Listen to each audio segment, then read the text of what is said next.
Good afternoon. Welcome back to Deb's True Crime Notebook.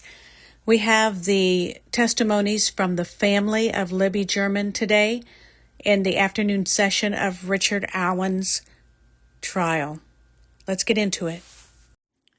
In the afternoon session, 3 witnesses were summoned: Kelsey Siebert, Libby's sister; Derek German, Libby's father; and Anna Williams, Abby's mother. They provided testimony regarding proof of life and timeline of events. Derek German stated that he prepared banana pancakes for the girls in the morning. This detail will be crucial when we examine the medical examiner's testimony concerning stomach contents, as it helps establish an approximate timeline. The state called Kelsey German Siebert, Libby's sister, to the stand approximately 1:34 p.m. Kelsey informed the jury that in 2017 she was a junior in high school and now a mother. She is also expecting another child.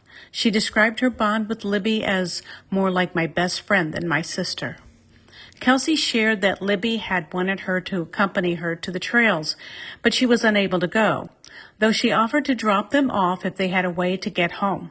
She mentioned that Abby was wearing a gray zip-up jacket that day, which she had borrowed from Kelsey. The prosecution presented a photo of Abby and Libby inside Kelsey's car, and jurors were provided with a copy as well. Kelsey was then asked to stand and illustrate on a large map the route she would have taken to drop the girls off at the trails.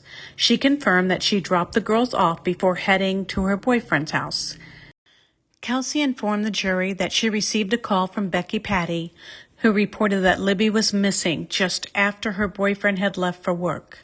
The prosecution presented a closer view of the earlier map, which Kelsey explained indicated that many people at school use this, referring to the trails near the bridge.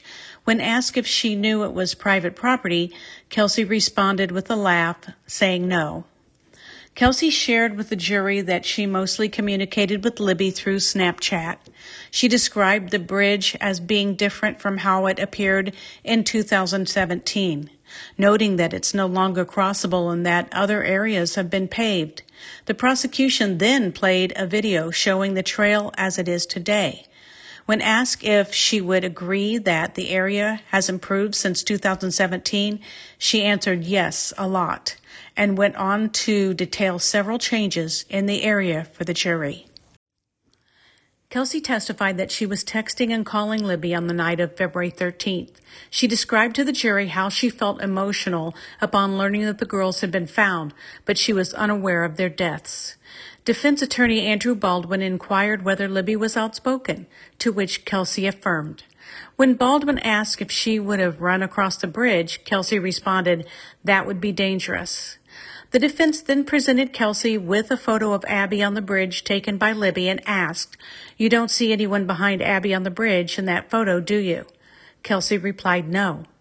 Baldwin further questioned Kelsey about how far into the bridge the photo was taken, and she indicated it was a quarter of the way in.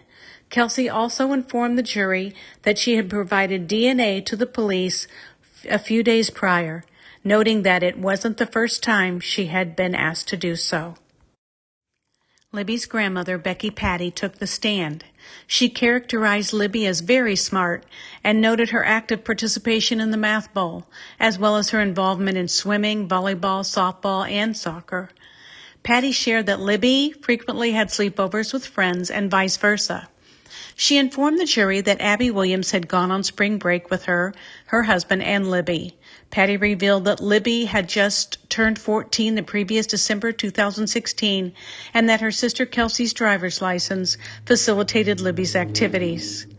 On February 13th, Patty described it as a typical workday. Though school was out, she mentioned that Abby had spent the night on Sunday and had agreed to help Patty with some paperwork in exchange for payment.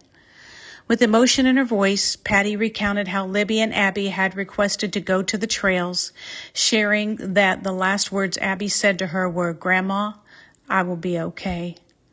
She described Libby's attire that day, noting she wore gray sweatpants and a tie-dyed shirt paired with Nikes. Patty also highlighted Libby's passion for photography and her fondness of the Monon High Bridge. The prosecution questioned Patty, asking, "Were you concerned about what time Abby and Libby would be picked up from the trail?" Patty replied, "She always coordinated with us and informed them that they had dropped the girls off at the trails at 1:30. Patty stated to the prosecutors that while she had never visited the bridge herself, all her children had gone there to take photos. "I didn't realize how high it was," she remarked. She described Libby as polite, but had no trouble speaking up if someone was out of line. Additionally, she shared with the jury that Libby loved crime shows and possessed great intuition. Patty recounted that at 3:30 that day, Derek German, Libby's father, called to express concern because they had not heard from Libby. He decided they should start searching the trails, checking both directions. The girls could have walked, but they found no sign of them. They contacted AT&T, but were unable to ping Libby's phone. Patty noted that Libby was afraid of the dark, and since it was after 5 p.m., she felt it was time to call the police. She attempted to reach Abby's mother, but was unsuccessful. Subsequently, Patty mentioned that her husband might call the police.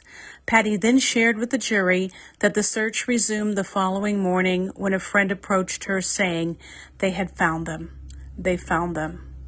Patty responded, "You need to take me to Libby."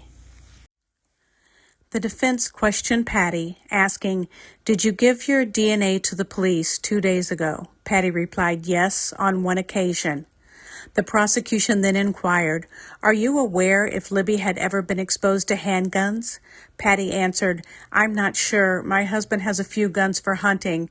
However, she hasn't been around handguns, and nobody in our household owns one." 2:50 p.m. The prosecution calls Derek German, Libby's father, to the stand.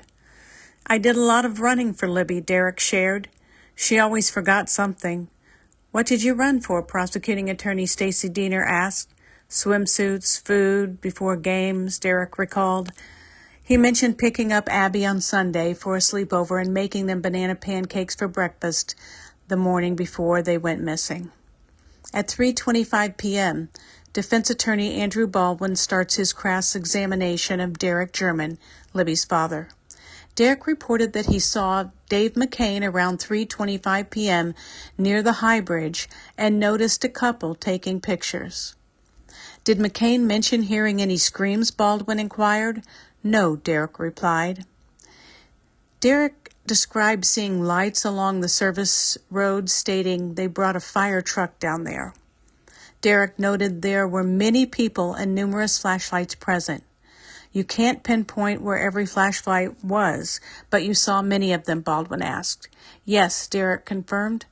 "What was the phone's passcode?" Baldwin questioned. Derek responded, 9199. Derek said he left the house around 1:20 that afternoon to head to Frankfort. Derek stated that Libby called him when he was about halfway to Frankfort, asking him, "Could you pick them up at High Bridge on your way back?" He responded that it would take him a couple of hours. "No problem," she replied. "We'll just do some exploring," Derek recounted. He started trying to reach Libby around 3:11, that is. He attempted to call again upon arriving at the trailhead entrance, then got out of his vehicle to walk the trail. Derek then made his way towards the water, taking a short trail to Deer Creek. Not seeing anything there, he returned to Freedom Bridge and called Libby several more times. He then reached out to Becky Patty, calling out that the girls' names along the trail yielded no response. After sitting in his car for 15 minutes, he walked to High Bridge, where he saw some kids sitting on the deck. He inquired if they had seen the girls, but they said no. That's when Kelsey appeared behind him. He mentioned that Kelsey and her uncle had walked across the bridge, after which Derek returned to his car. He ended up getting into Sister Tara's vehicle, contemplating his next steps. Derek then ventured back onto the trail, but before he could reach the High Bridge, law enforcement arrived and directed him to the sheriff's department. He stated that he drove around town searching for the girls and later took a flashlight from his car to comb through the woods once more.